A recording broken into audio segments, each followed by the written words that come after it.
Olá, eu sou Isabela Araújo, sou bióloga. Estou aqui para dar continuidade às demonstrações de como se trabalhar dentro de um laboratório de microbiologia e principalmente com análise de produto industrial. Hoje eu escolhi um assunto para tratar com vocês, para tentar passar para vocês sobre amostras. Existem vários tipos de amostras, então cada tipo de amostra ela recebe um tratamento específico. Nós temos uma amostra líquida, nós temos uma amostra pastosa, nós temos uma amostra sólida, nós temos outra amostra sólida aqui. Vocês viram que eu falei em dois tipos de amostras sólidas, só que uma é pó e o outro tem um volume maior das suas partículas. E para cada um é um tratamento diferente. Vamos dar início. Vamos dar início a um tratamento de um líquido, de uma amostra líquida. Na realidade, a amostra líquida ela já vem preparada. Ela está líquida, está fácil de manipulação. E o que nós vamos fazer? Eu tenho dois tipos de caminho a tratar dela. Ou eu faço um plaqueamento direto dela, ou eu faço um plaqueamento por diluição seriada. Plaqueamento direto dela seria o quê? Pegar uma alíquota e colocar dentro de uma placa de Petri. Já se eu for fazer diluições, eu pego a amostra, vou transferi-la para o primeiro tubo de ensaio. Do primeiro tubo de ensaio eu passo para o segundo tubo de ensaio, depois do segundo eu passo para o terceiro e assim sucessivamente eu vou fazendo a diluição. Mas não se preocupem que eu vou explicar como é que é feito essas etapas. Vamos lá. Se eu for fazer uma amostra direta, eu vou utilizar uma pipeta calibrada, que vai me dar a calibração que eu necessito. 1 ml, 0,1 ml, 0,01 ml. No caso de análise microbiológica, o que eu faço? Eu vou utilizar ela a nível de plaqueamento direto da amostra direta. Aí o que eu faço? Eu não vou utilizar 1 ml.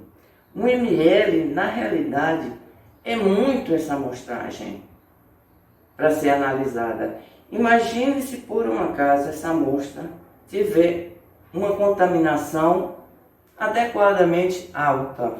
Então vai ser difícil eu contar ela após crescimentos, quantas de células viáveis tinha nessa amostra. Então eu vou pegar 1 ml da minha amostra,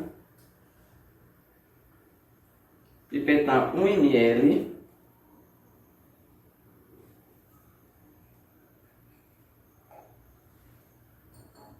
colocar no tubo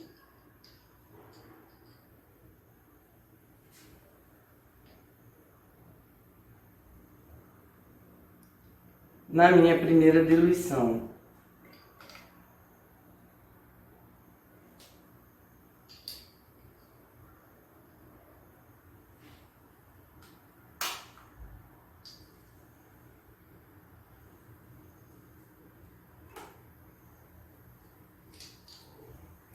Vou fechar meu depósito.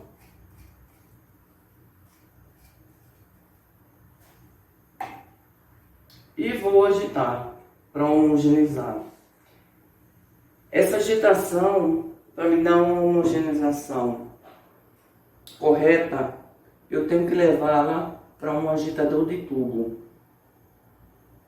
certo? A partir de bem homogeneizado, não existe tempo para homogeneizar. Geralmente eu dou uns 8, 10 segundos de homogeneização. Na realidade, você não pode nem ser uma homogeneização muito rigorosa.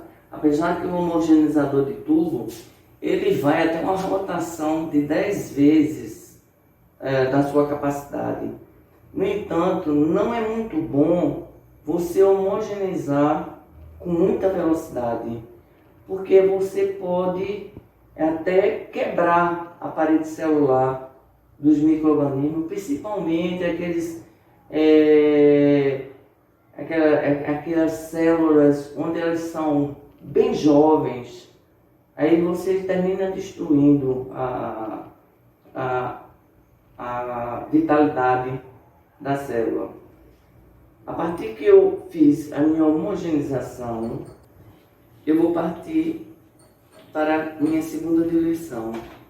Pego de novo uma outra pipeta estéreo, pego o meu tubo de ensaio que eu fiz a primeira diluição,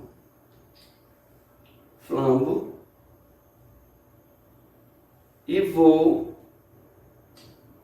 pipetar 1 ml.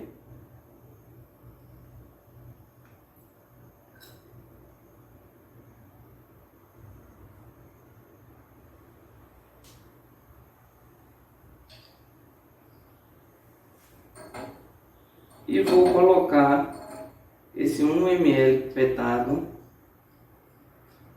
no meu segundo tubo de ensaio.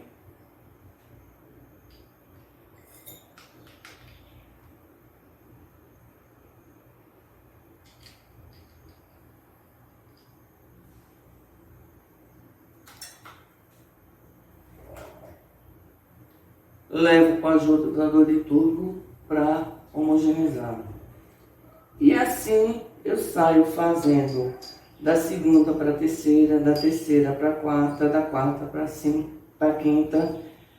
Quantas diluições eu quero utilizar? Geralmente, no nosso dia a dia aqui, dos trabalhos do nosso laboratório, eu utilizo para plaqueamento sempre a -1 e a diluição -3. Aí vocês podem me perguntar, mas por quê? Eu utilizo essas duas diluições porque na -1, a minha contagem ela pode dar -1 e pode me levar a -2 matematicamente. A minha -2 pode me levar a -3. Tanto essa -1, eu posso chegar até a -3. Não é necessariamente ela me leva a -2. E tanto a -3 pode me levar tanto para -4 a -5. E mais do que isso, o produto está totalmente contaminado e até o resultado é uma contagem de unidades formadoras de colônia maior que a quarta. 10 maior do que a quarta. Então já é uma contaminação muito alta. Depois dessa amostra líquida, eu tenho a amostra pastosa. A amostra pastosa, ela é mais densa. Vocês veem que ela fica mais difícil. É muito difícil se pegar através de pipeta. A ponteira, o orifício da ponteira não vai conseguir puxar. Então, na realidade, o que faço? Para este tipo de amostragem, eu já não utilizo um pipetador calibrado. Eu vou utilizar, sim, uma seringa estéreo. Essa seringa estéreo, geralmente, eu gosto muito de trabalhar ela de 3 ml. Porque, na realidade, eu vou necessitar só 1 ml, porque eu vou fazer diluição também dessa minha amostra. Só que para mim utilizar ela, agitar, muitas vezes eu não consigo. Então o que que eu vou fazer? Como todo o meu material que eu uso sobre bancada ou uso em capela de fluxo laminar são todos esterilizados, então eu vou pegar meu material pastoso, eu vou pegar uma espátula e vou homogeneizar essa minha amostra. À medida que eu homogeneizei, certo? Descarto a minha espátula e vou o quê? Utilizar a seringa para puxar essa amostra. A primeira vez eu sugo, jogo para dentro o ar e depois eu puxo de novo até atingir meu 1 ml desejado.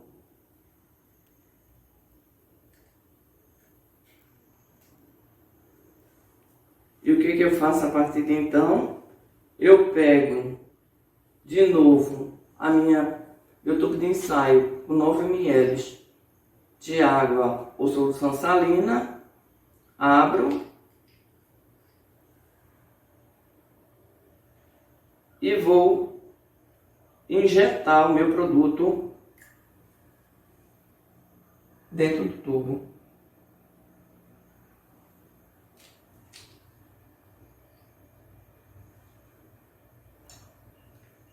Vou homogeneizar necessariamente em agitador de tubo. E aqui vocês veem que já ficou mais fácil, ela está líquida. Ela não está mais densa do jeito como ela estava, certo? E aqui já fica mais fácil eu puxar com a pipeta essa amostra. Então eu venho com a minha pipeta de 1 ml após a agitação e vou passar para o meu segundo tubo de ensaio, que será a minha diluição -2.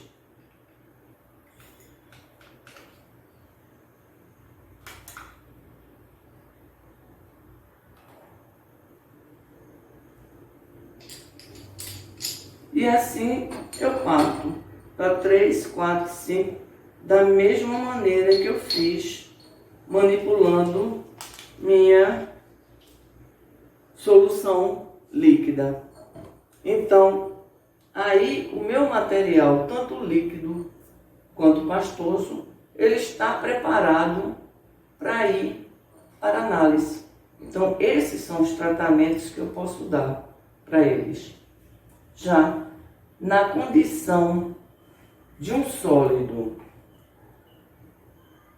como eu falei, existem 2 tipos de sólido, o pó e outros onde as partículas são maiores.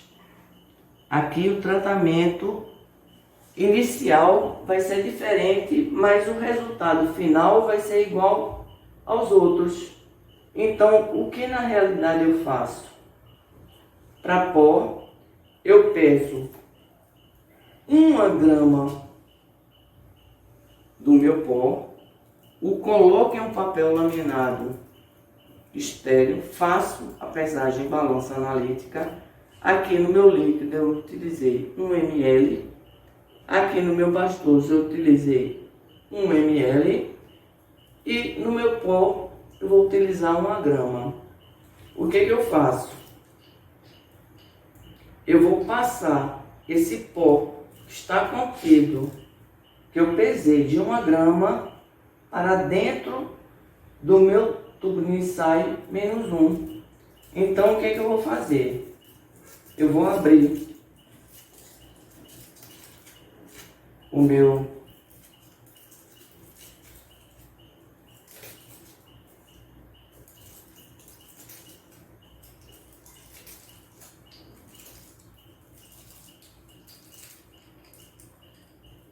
e vou colocar todo o conteúdo existente aqui no meu envelope para dentro do tubo.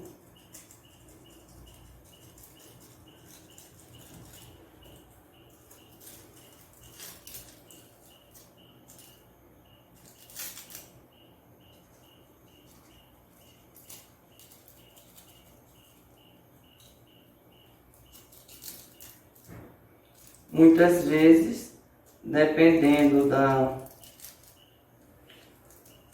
espessura do pó,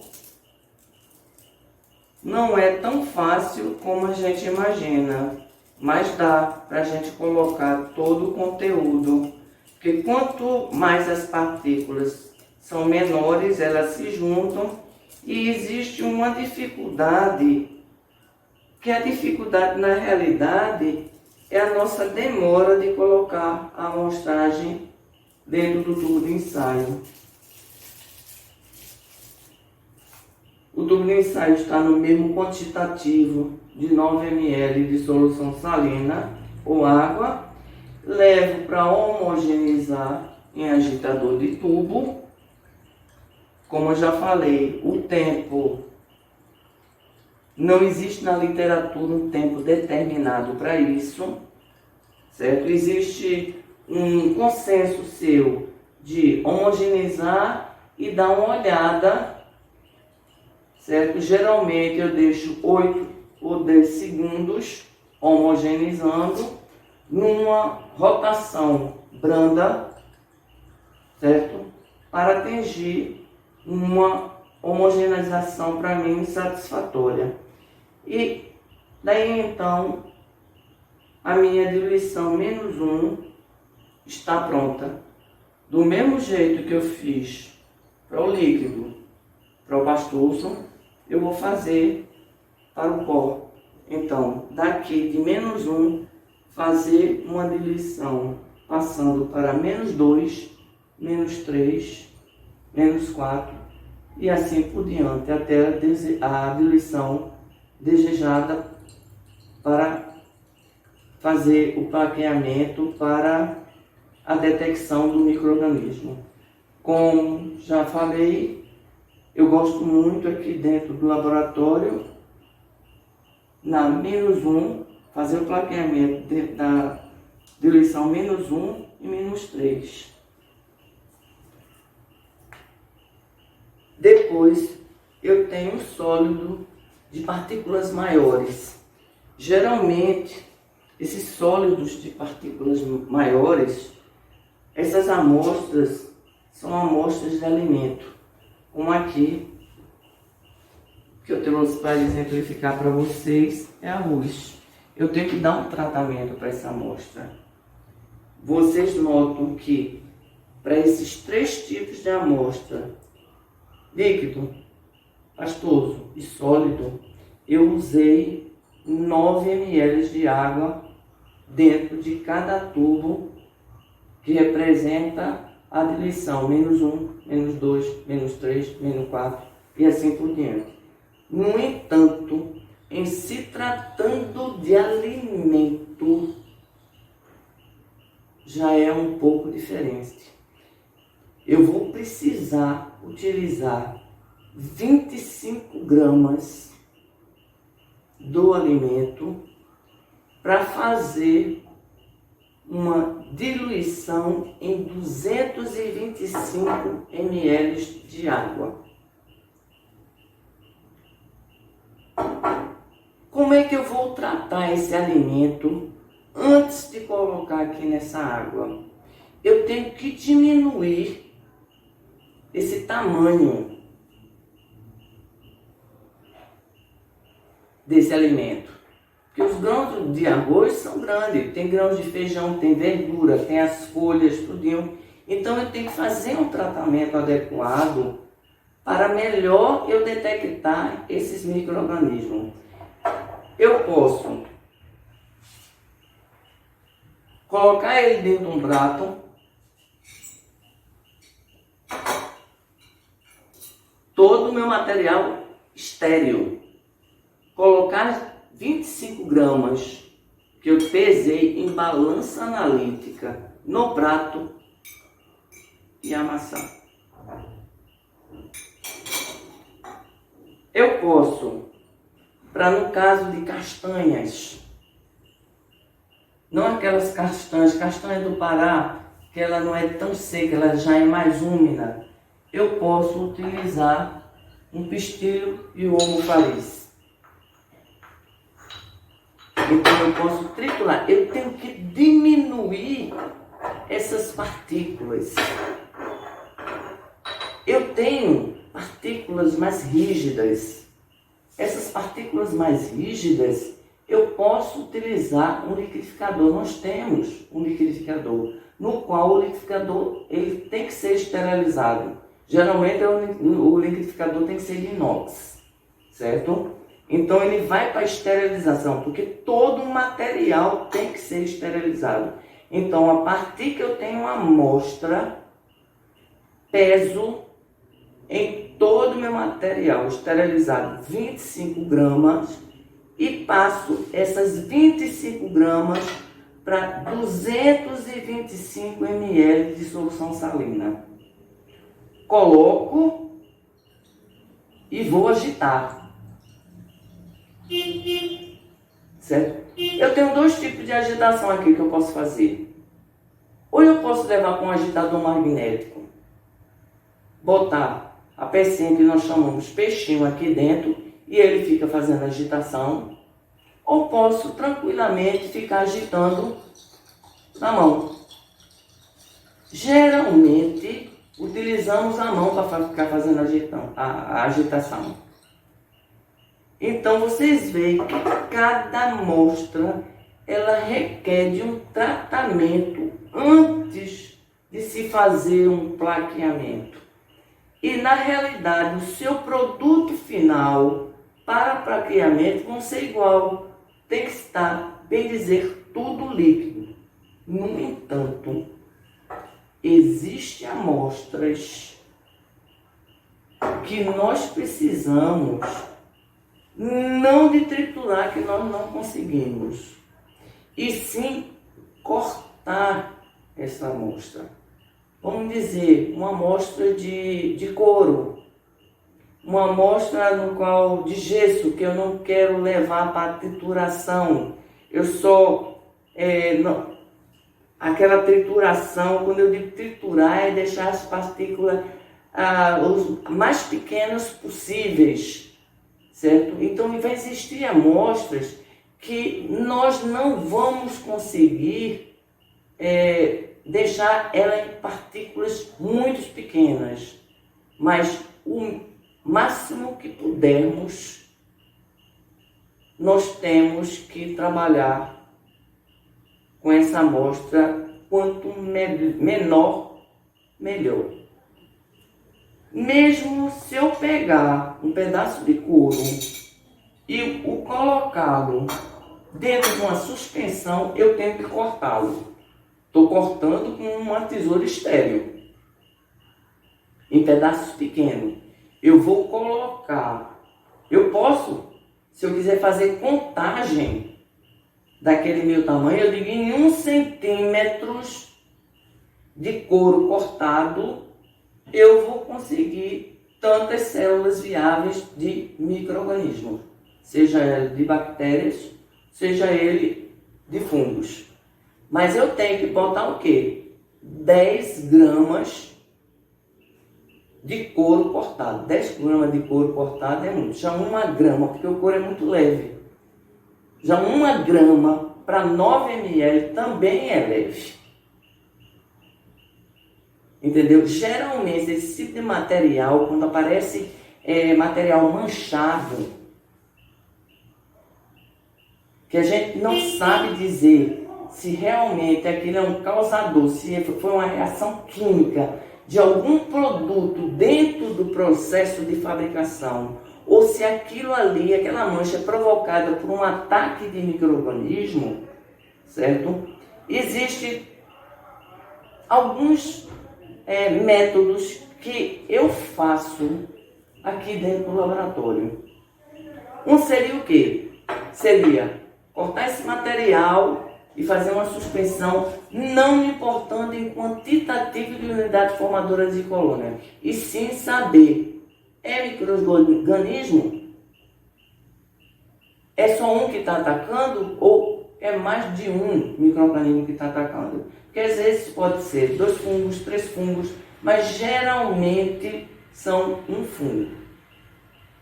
Uma espécie de fungo que apresenta naquela amostra. Muito difícil você encontrar 2 fungos, mas pode ser encontrado os fungos. Então, supondo que eu tenho um material sólido que for, certo? Eu vou terminar fazendo minha suspensão em um meio líquido. Porque eu vou pegar aquele líquido que eu agitei, aquele material dentro do meu líquido, vou pegar o líquido e vou fazer um branqueamento. Porque se eu estou agitando, eu estou dispersando que o micro-organismo que esteja naquele material, ele saia e vá para o meio líquido. Pelo menos algumas células. Mas eu tenho outras técnicas que eu faço. Eu tenho sólido. Eu tenho uma técnica da fita adesiva. Essa técnica de fita adesiva, ela é muito utilizada na micologia médica. Principalmente a nível, vamos dizer, que se usa muito para pano branco, a pteríase versicolor. Então, o que você faz? Você pega a fita durex, certo? Corta um pedaço, a coloca em cima da mancha, pressiona,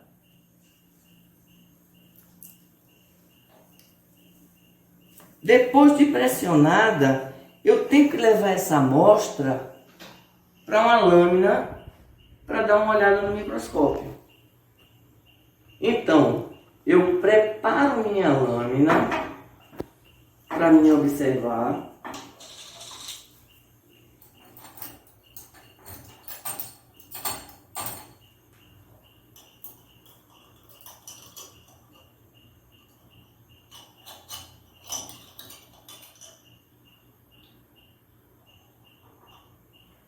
Certo? Todas as lâminas aqui no laboratório, nós colocamos ela em álcool. São retiradas da caixa e colocadas em álcool. Por quê? Principalmente para não haver interferência de bactérias. Porque toda superfície que existe, nós encontramos bactérias, certo? Encontramos fungos, mas não iguala ao quantitativo de bactéria, porque nosso corpo é cheio de bactérias. Nós temos um quantitativo de bactérias 90% do nosso corpo. Se formos considerar como ser vivo, células humanas, tem mais ou menos uns 10%. É tanto que existe aquela necessidade da pessoa ser enterrada em menos de 24 horas. Por quê? Porque o corpo já entra em decomposição e começa não só a ter o odor e pode chegar até pingar. Não sei se vocês já observaram, tem certos velórios onde se pinga água que vem do caixão. É o corpo em decomposição. E na realidade são os micro-organismos, a partir das células mortas no nosso organismo, certo? Então eles se multiplicam numa velocidade enorme. Porque eu falei em aulas anteriores que o micro-organismo, eles gostam de 2 coisas, que seria a matéria viva, mas de 2 tipos de matéria viva. Ou matéria orgânica viva ou matéria orgânica morta. E no caso morta, a velocidade é impressionante. Então se faz necessário sempre tudo aqui ser esterilizado ou ser flambado. Porque onde nós tocamos, mesmo feito a asepsia, após a entrada diária, ou mesmo ao longo do processo do nosso trabalho aqui dentro do laboratório, de lavagem das mãos, colocação de álcool, mas sempre haverá necessidade de se evitar o máximo do nosso contato com a amostra. Vamos dizer, no caso, abrindo parênteses aqui para vocês, principalmente ao lidar com a amostra de alimentos. Nunca, mesmo que você lave suas mãos, mesmo que após lavagem de mãos você coloque álcool, vocês não podem pegar a amostra que chegou para análise com as mãos. Porque ao longo das horas se passando, a nossa própria transpiração natural, não é aquele transpirar de suar, não. Nosso organismo precisa de respirar e aspirar. Nossos tecidos têm poros. E dentro desses poros estão as células de micro-organismos. Não só a que estão aqui fora, que não nos pertence, que pegamos através de contato ou mesmo que estão suspensas no ar, que batem na gente, mas como as nossas próprias células. E se nós fazemos análise de contagem de micro-organismos, não só na área de alimento, para a existência de fungo, principalmente bactérias determinadas, salmonelas, clostridios, pseudomonas, mas também estafilococcus aureus. Nós temos estafilococcus aureus na nossa pele, mas já não nos é familiar, faz parte da nossa microbiota. Eu não posso depositar no meu material que eu estou analisando. Então, tem certos trabalhos que existirá a necessidade do uso das luvas descartáveis. Muitas vezes, não só as luvas descartáveis convencional, as de manipulação convencional, muitas vezes a gente tem que usar as luvas estéreis. E eu vejo muita gente aí fora trabalhando diretamente, pegando, principalmente na parte de alimentos, com as mãos, que não se deve fazer isso. E pelo contrário, além de não dever pegar com as mãos, não se deve falar. Principalmente na manipulação de alimentos. Por quê? Nós temos, na hora que falamos, sai os micro-organismos dentro das nossas vias respiratórias. Nós respiramos e aspiramos. Na hora da nossa aspiração, nós estamos jogando micro-organismo na nossa própria microbiota. E muitas vezes saem perdigoto, que seriam aquelas gotinhas que a gente não vê a olho nu. E se faz necessário o uso de máscara. É por isso que dentro de laboratório, certas atitudes profissionais devem ser tidas. O profissional tem que chegar imediatamente, a primeira coisa que ele vai fazer é lavar as mãos. Lavou as mãos, passou álcool, vai no seu armário, que está dentro do laboratório.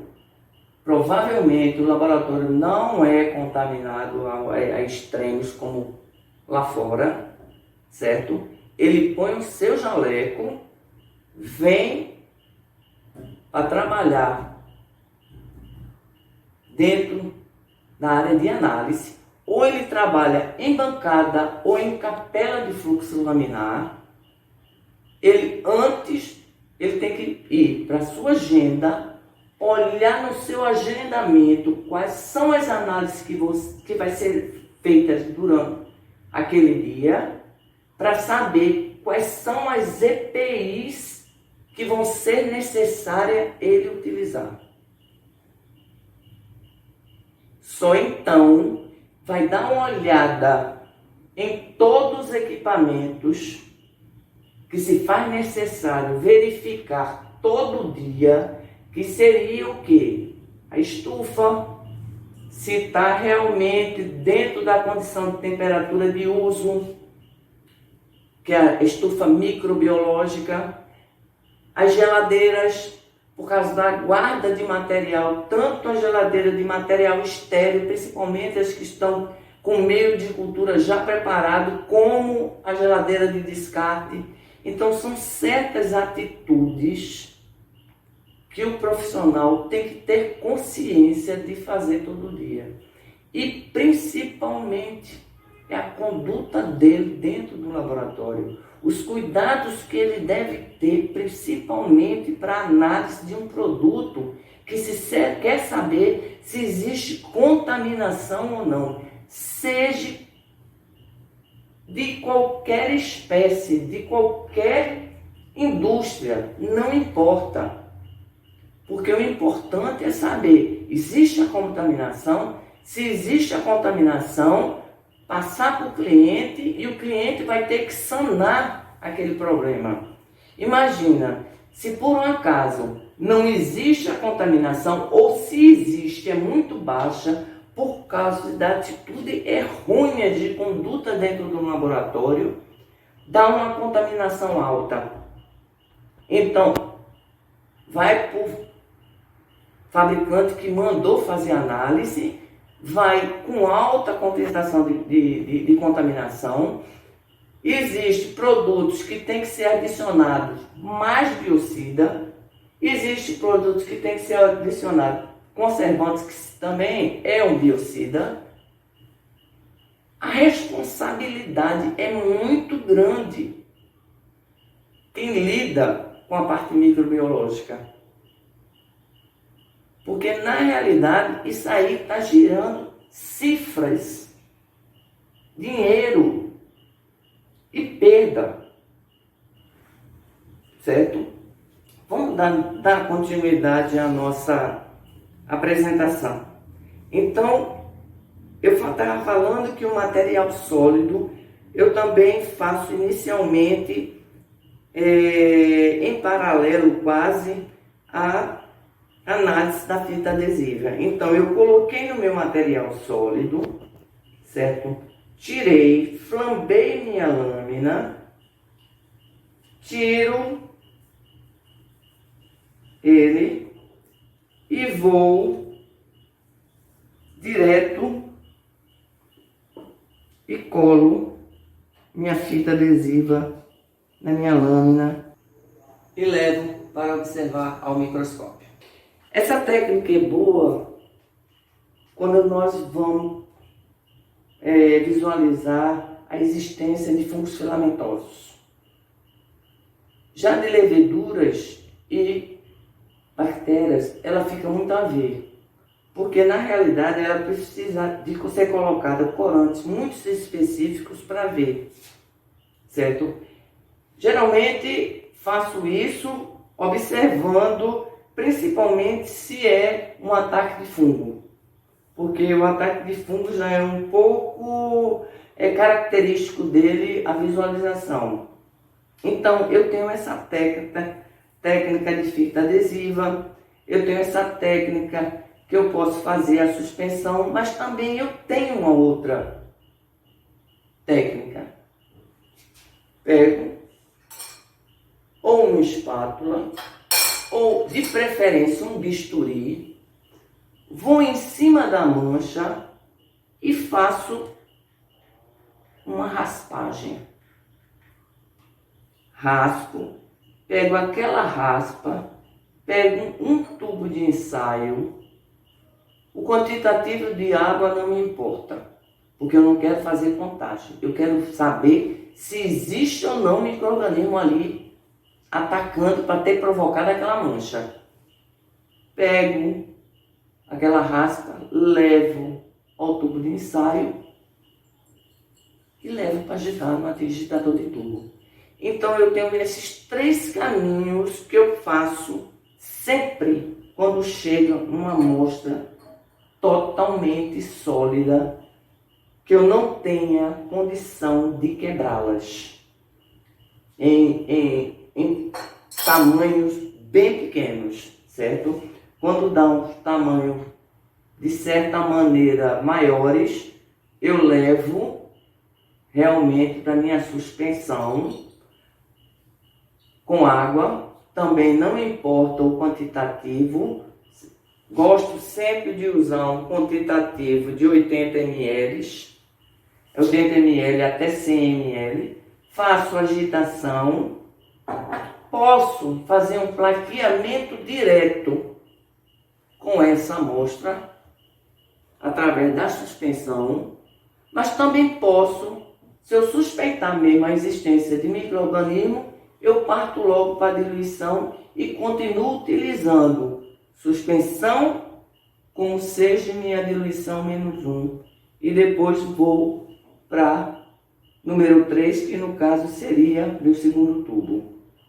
Então são tratamentos diferentes para amostras de consistências diferentes. Sendo que o produto final, na hora do plaqueamento, eu tenha que ter o meu material em líquido para me facilitar o desenvolvimento dos micro-organismos que eu quero detectar. Quanto ao tratamento da amostra de água, eu tenho que abrir um parênteses aqui, porque há 2 tipos de água: a água tratada e a não tratada.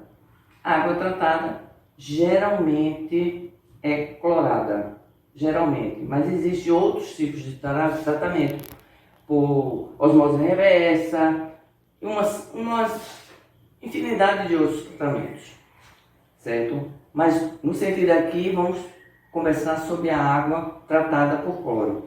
E a água não tratada geralmente é aquela proveniente de poço artesiano, que não foi adicionado cloro. Essas que não foram adicionado cloro, o tratamento dela é simples.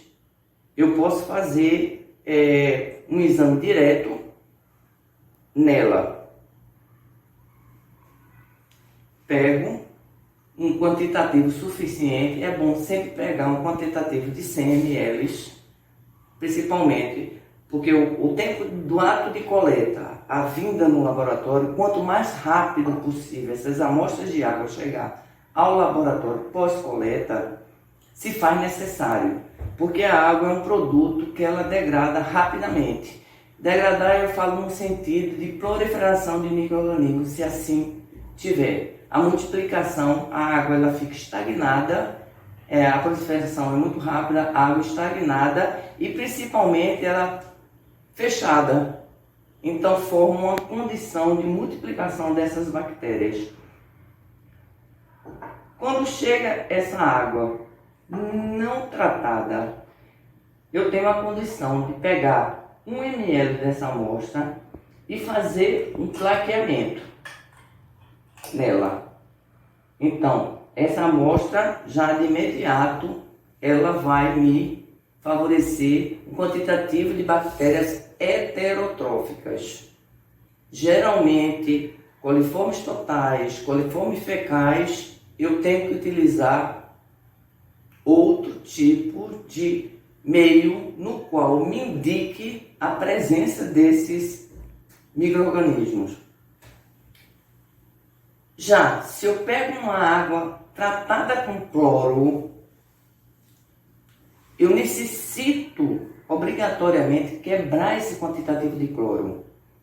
Muitas vezes esse quantitativo de cloro ele está adequado para a água, mas outras vezes ele não está tão adequado para o tratamento de água. Muitas vezes porque a pessoa se esquece de clorar, ou através de líquido, bomba de cloro ou pastilha de cloro. Se esquece de clorar, então ela começa a oscilar. E existe uma coisa muito importante com relação a cisternas, onde tem o armazenamento da água, e fica ali no processo que você vai ficar clorando para abastecer, seja numa cozinha de uma residência, ou seja para tomar banho, ou mesmo no edifício, e mesmo até em fábricas, na realidade.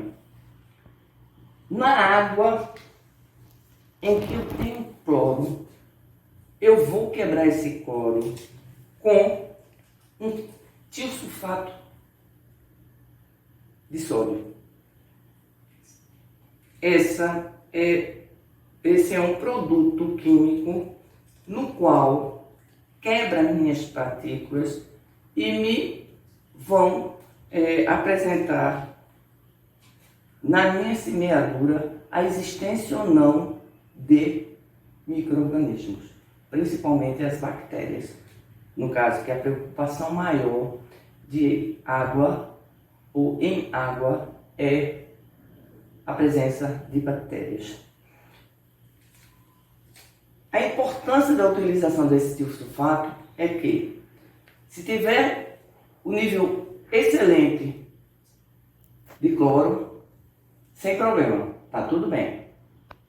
Então, o quantitativo de bactéria é 0 ou 1, 2, 3 células, porque na realidade não existe nada estéril, a não ser que você ponha dentro de aparelhos como autoclave, certo? Um maquinário onde vai esterilizar, que chega a 121 graus, ou mesmo a utilização de esterilização à base de ultravioleta, ou mesmo de gases, mas não existe aqui fora nada estéril. Sempre vai existir células ou de bactérias ou de fungo em tudo que tivermos em contato aqui com o ar. Ele, na realidade, ou demonstra que minha água não tem, ou para aqueles micro-organismos, poucas células que tiverem, se eu deixar com cloro, no meu praticamento, ele pode imobilizar, seria não fazer que aqueles micro-organismos, aquela célula, se desenvolva. De se desenvolver, para se desenvolver, ela tem que se multiplicar.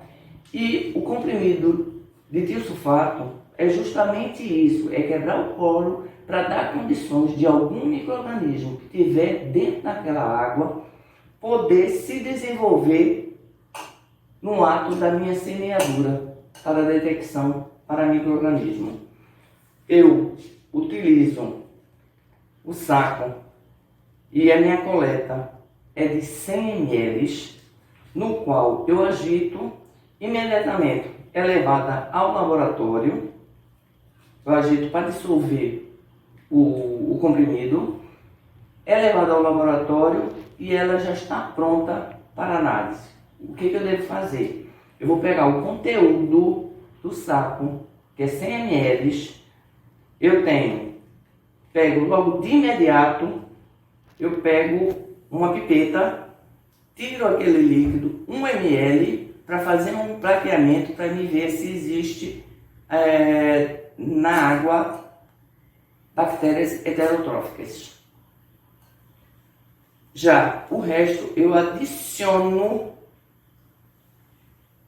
num shot, num vidro que esteja hermeticamente fechado. Pode ser num Erlen com um tampão de algodão, não importa. Ele tem que possuir tampa.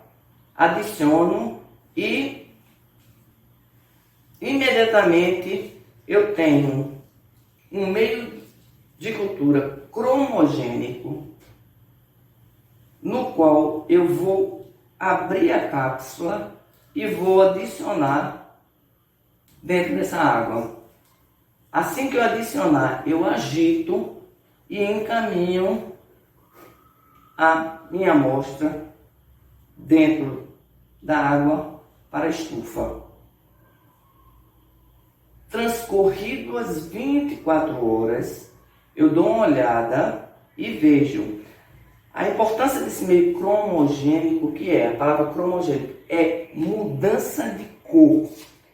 Ela fica totalmente hialina. No entanto, no ato, se tiver pelo menos uma célula de bactérias coliformes totais, ela vai mudar a cor. Vai depender do fabricante, que é a sua coloração. Pode ser azul, pode ser amarela, mas o importante é que após 24 horas, essa mudança de cor é que vai me garantir que dentro daquela amostra existe bactérias coliformes totais. A partir de então, o que eu faço? Desligo todas as luzes do laboratório e venho com uma luz de UV, certo? Uma lâmpada UV para ver a luminescência da amostra. Se por um acaso ela não der luminescência nenhuma, ela só tem coliformes totais. Agora, se ela brilhar, essa minha água, então está reagindo a lâmpada a UV, ela, além de coliformes totais, eu tenho principalmente fecais dentro da minha amostra de água. A partir dessa observação, eu vou dar o meu resultado com presença ou ausência em 100 ml de coliformes totais e fecais e aguardar. Eu não fiz o prateamento de 1 ml da minha amostra, se existe ou não a presença de bactérias heterotróficas. Geralmente, uma água bem tratada, bem controlada, geralmente vai de 0 a um quantitativo muito baixo, nunca ultrapassa de 100 de unidades formadoras de colônia. No entanto, a norma da Anvisa aqui para o nosso país, ela determina que em 1 ml ela pode existir até 500 unidades formadoras de colônia. Já em outros países existe que o quantitativo só pode ir até 250 unidades formadoras de colônia. Já na minha amostra, sem o tiosulfato, vou coletar a mesma coisa, 100 ml, o mesmo quantitativo, 100 ml, colocar no meu shot e também fazer o exame direto, antes de colocar no meu shot. Então, o que muda em questão dessas amostras é o que? É o tratamento para a água tratada, que tem que existir a quebra do cloro, tem que ser feita a quebra do cloro utilizando o tiosulfato. Em água utilizada no processo de produção, não há necessidade de eu fazer o seu tratamento de acordo com a água para consumo humano.